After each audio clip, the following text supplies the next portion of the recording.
Hello, my name is Jason Bjorklund of the Iowa Golf Association, and in this video we'll be talking about adjusting hole scores for handicap purposes. We'll be talking about unfinished and conceded holes, as well as equitable stroke control. Section 4-1 of the USGA Handicap System Manual specifically addresses unfinished holes and conceded strokes. If a player starts but does not finish a hole, the player must post for handicap purposes the score he most likely would have made.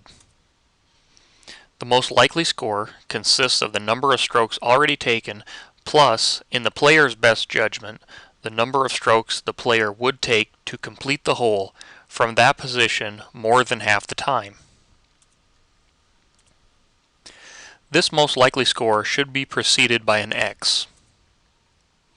There is no limit to the number of unfinished holes a player may have in a round, provided that failure to finish is not for the purpose of handicap manipulation.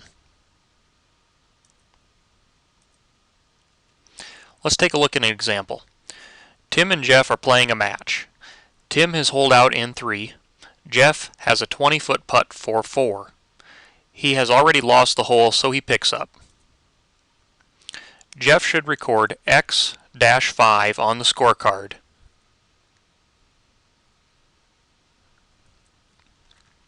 Section 4-2 of the USGA Handicap System Manual addresses holes not played or not played under the rules of golf. If a player does not play a hole or does not play it under the rules of golf, his score for handicap purposes shall be par plus any handicap strokes he is entitled to receive on that hole. This hole score, when recorded, should be preceded by an X. There is a note that states that a score must not be posted if the majority of holes are not played under the principles of the rules of golf. Let's take a look at an example of a hole not played. Joe has a course handicap of 18, which means he is allocated 1 handicap stroke on every hole.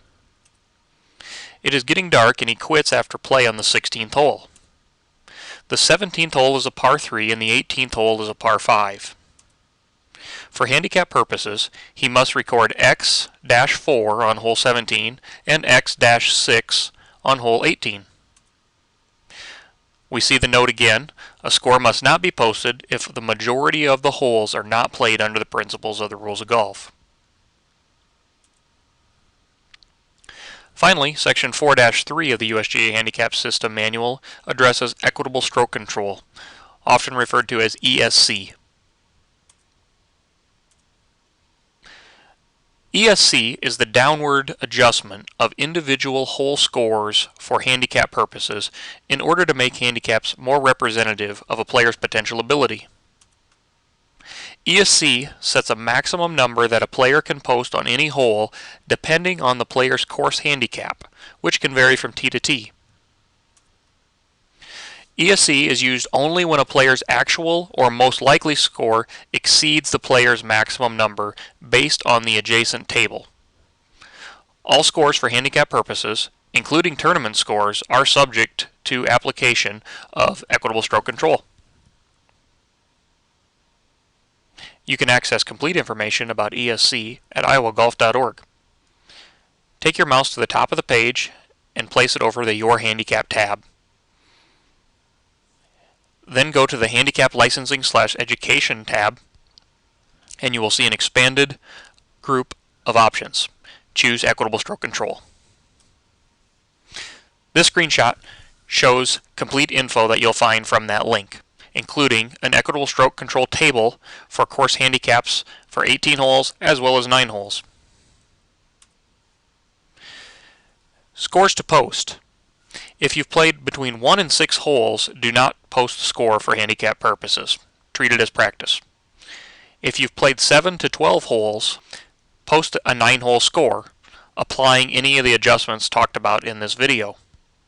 If you've played 13 or more holes, that score is subject to an 18-hole score posting. If you have any questions about Section 4 of the USGA handicap system or any other handicap related matters, please feel free to contact the IGA staff at any time. Thank you.